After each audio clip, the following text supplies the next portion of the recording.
Well, good afternoon, everyone, and welcome to Keiretsu Forum TV. My name is Nathan McDonald, Chairman of the Northwest Region, Rockies Region, and excited to be here today for our CEO interview series on angel-backed companies, and very pleased to have James Wagoner with us with Joule Case. James, welcome. Love for you to do a quick little introduction, and we're going to talk about Joule Case and how you guys have built the company up from bootstrap to angel-backed, and love for you to talk a little bit about how the company was founded and what your inspiration was. Great. Great to be here, Nathan. Thank you for the introduction. And my name is James Wagoner, CEO and founder of Joule Case. Joule Case was founded by Alex Livingston and myself back in 2015. And this is actually our second battery startup. So we had a previous one from 2007 to 2010 around stackable battery systems for electric vehicles called R2EV. And then in 2015, we started to realize the importance of these same battery systems, not just for transportation, but microgrids, backup power, temporary power, portable power, and envisioning what the future looked like on a decarbonized energy market, and understanding that power and batteries and electricity are going to be important. And fortunately, Alex and I had some previous background in this, and we built some products. So we started in 2015 and really started diving into the product development and building it. Certainly in 2015, we were early for the market, and understanding that, back then it was a lot of sealed lead acid batteries, no lithium ion, which, the weight and the number of cycles and the durability, reliability of it all. But now, lithium ion batteries are becoming more and more ubiquitous. The price point's right, the durability, everything is now reaching that threshold where you can really have successful use cases in replacing gasoline generators or installing a battery system like a Joule Case, and be price competitive, or be something that is so compelling that customer has to choose a Joule Case. You guys looked at this for quite a few years then, looked at a lot of different battery technologies. You guys didn't necessarily innovate your own type of, fuel cell or battery technology like a lot of folks have spent a lot of time on. What was kind of the innovation or disruption that you guys have brought to market here?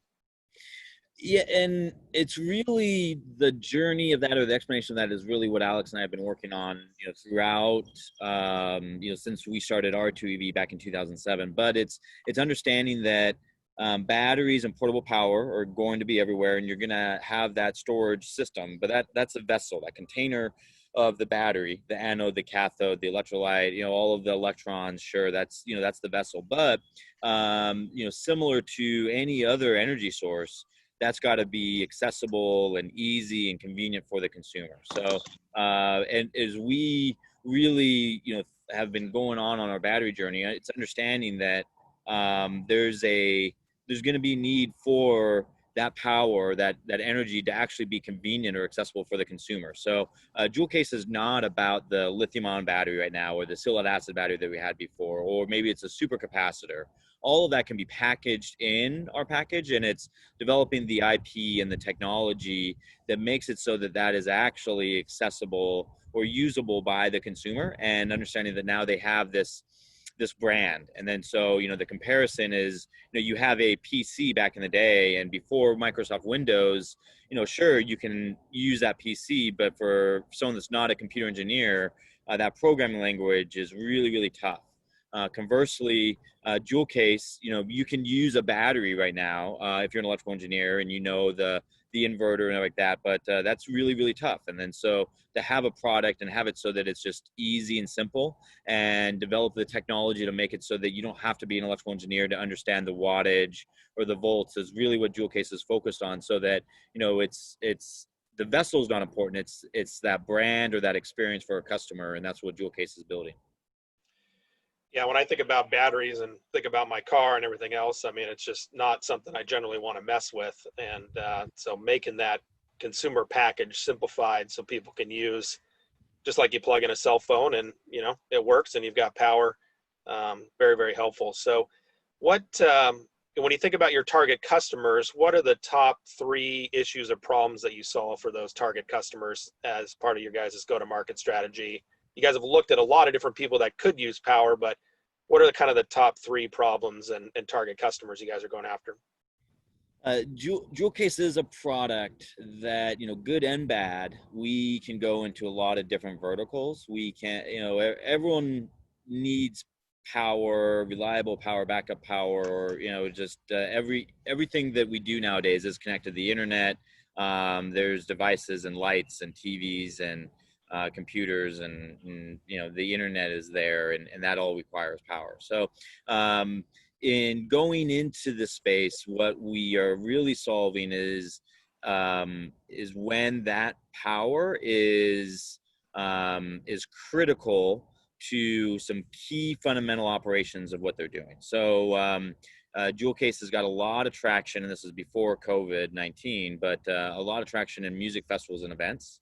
They need to have temporary power.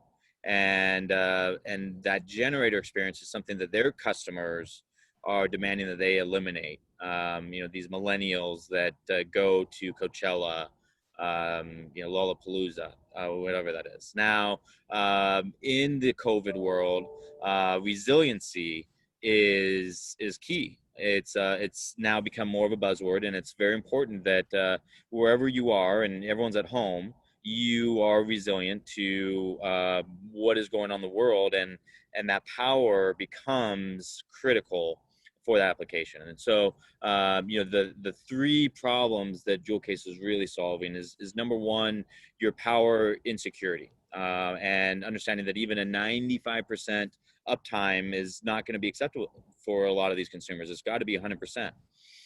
There's also and the way that Joule Case kind of dovetails into multiple different value propositions is that we also are stackable, swappable, portable. And then so there's a need for a temporary power. So it's not just your emergency backup power for your house, but it's also the need to have that temporary power application for a camping trip or the tailgate. It's understanding that, how a campground looks now in 2020 compared to 1990. And every campsite's got a generator now. And that's not a good experience. And so now we can solve that with the Joule Case. And then it's also understanding that there's going to be a transition to more of this, as we talk about the resiliency or the backup power, like I just described, and then the portable power, there's going to be the need to generate your own power. And the solar that's localized at your house, the solar that doesn't require all the transmissions lines, now will also need that battery storage. And that battery storage can come in many different ways. But with the Joule Case and having that value proposition of backup power, portable, and then being able to size for your power application and be modular and flexible to each one of those customers makes it a very compelling use case where, you have multiple value propositions when you buy a Joule Case instead of, one product bolt to your wall or one gasoline generator.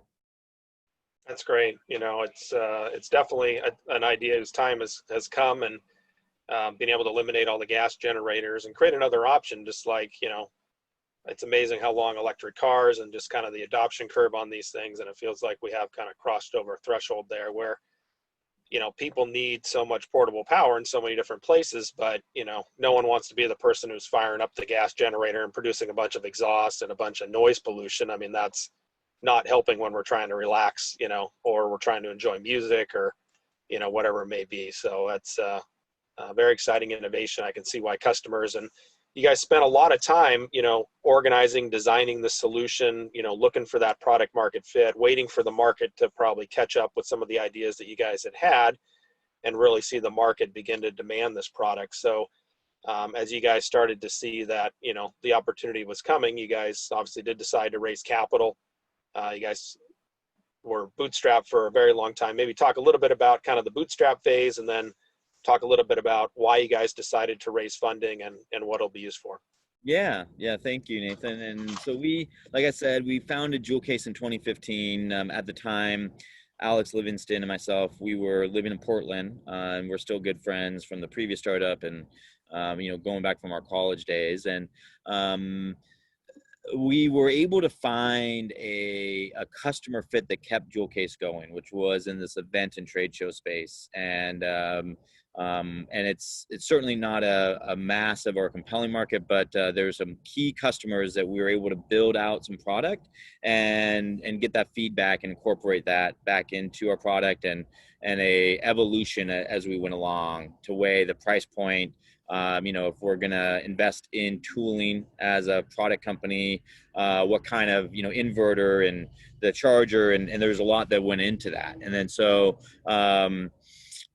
like you kind of alluded to, in 2015, 2016, 2017, there's several factors that really weighed against Joule Case. And so while Alex and I were very excited about the vision and knowing that this is where it's all going to go, the market wasn't ready for it. And it's, the consumer's lack of trust in batteries, especially in 2015, let's say, and just understanding what that looks like. Also, the price point of these batteries. And so silicic acid, sure, not that expensive, but lithium ion in 2015 or 2010 when we were in R2 EV, it's the 10th of the price now.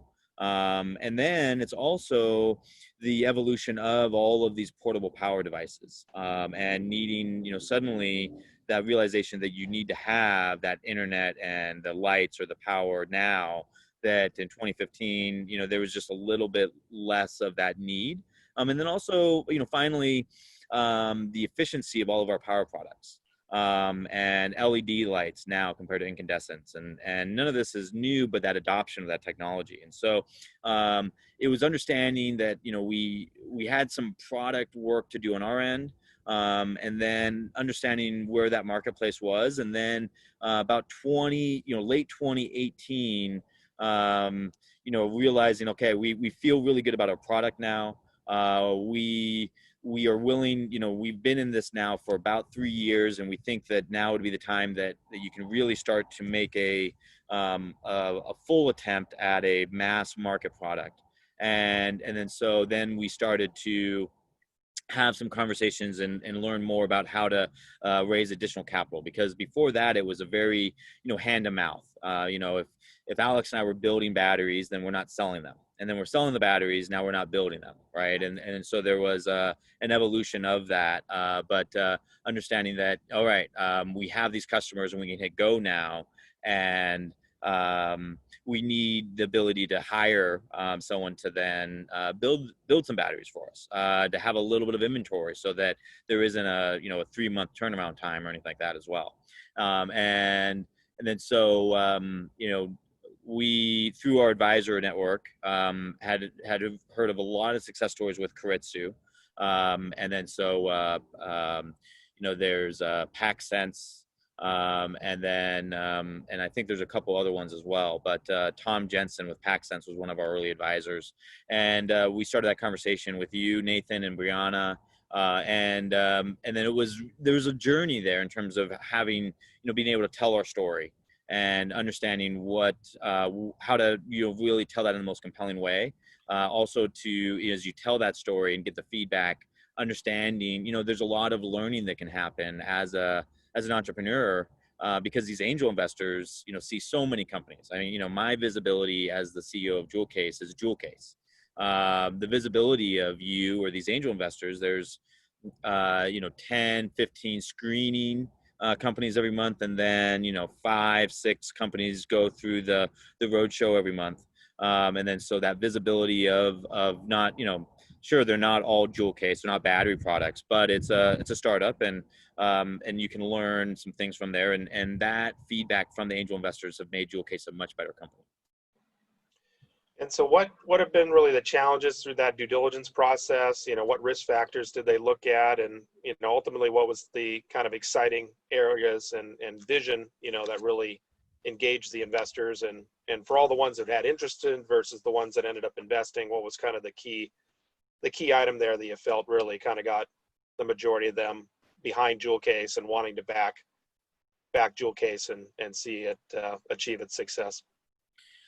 If I were to summarize my thought around that or crystallize it, I think it was how Joule Case transitioned from this bootstrap company to something that is a little bit further down the journey. And now, Joule Case has got 7 employees and this inventory and the sales that we didn't have before. So a lot of transition there and a lot of big changes. But if you look at the Keiretsu due diligence report, the Keiretsu members that visited our quote unquote site, they go to a garage in Meridian, Idaho, and we're showing them how we build them out of our garage. And then it was them having, the vision of saying, well, okay, this is how it actually translates out of a garage and into the warehouse that we have now. And this is how it translates, in terms of what's our gross margin, what's our marketing, and all of that as well.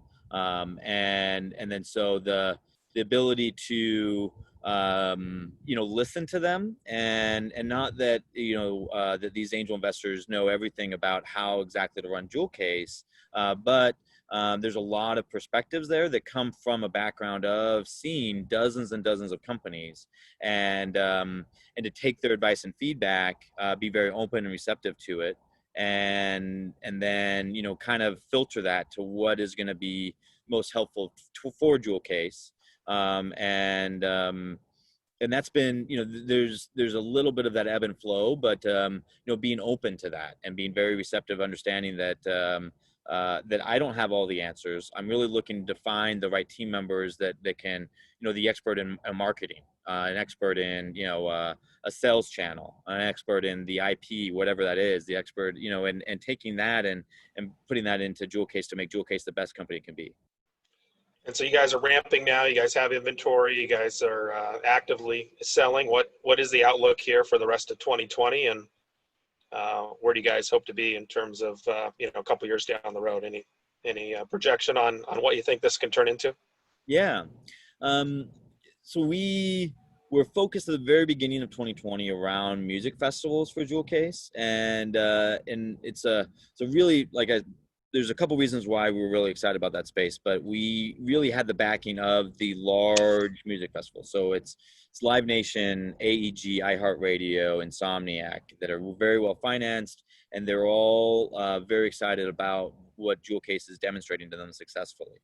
And then with that real accelerator button of them putting Joule Case in all of their festivals, you can now have that instant trust and credibility to that end consumer. They see a product at their music festival that they know and love, and if it can power the performance by Drake, then they can certainly power and trust it with their house. With COVID, we've now gone directly to the consumer as the emergency backup power, and there is an increased awareness, visibility around the importance of having that resiliency. It's having the toilet paper, like we all know, that all sold out, right? And so the next step, what about the power? And the good news is that we had previously had a lot of these conversations with these retailers, distributors, and we were able to restart those conversations and immediately start selling in them. So we've set up our website now to sell directly to our customers. We also now have partnerships where we're selling through electrical distributors, online retailers, bricks and mortar of Northern Tool and Camping World. And in 2020, we are, in this pivot, where our revised projections about $500,000, and I say that with something that we really want to overachieve on. And then, then that come 2021, there are music festivals that would come back whenever that is, but then that would also leverage out this existing market. And what we see is that every household is going to have a battery system in it in 10 years. That is a massive market. And what Joule Case has is the product and the technology and the IP around being something that is compelling, that can power a small little apartment to something as big as your big mansion ranch over in Wyoming, and everything in between, and be portable. And so while there are other battery products out there, there's not a product that has the technology that's in the market, that also has the IP that Joule Case has, and we're very excited about being, the standard oil of the green revolution, as we call it. The ability to have that standard form factor that no matter what you're using your electricity or your power for, it's stored in a Joule Case battery, and that product platform or that form factor becomes universal. When you have that, you suddenly can swap and exchange. You can suddenly, you could bring a Joule Case into a party, and now with you and all of your friends, you have all the power that you need. You can then, oh, my Joule Case is empty, and I'm now going to go back to the store and swap it out, or I'm going to charge it via solar. So this is a very big idea. And while COVID, certainly changes the business for everyone, what COVID does for Joule Case is that it makes that consumer aware of the importance of a portable power product or that resilient product, and that is fantastic for us.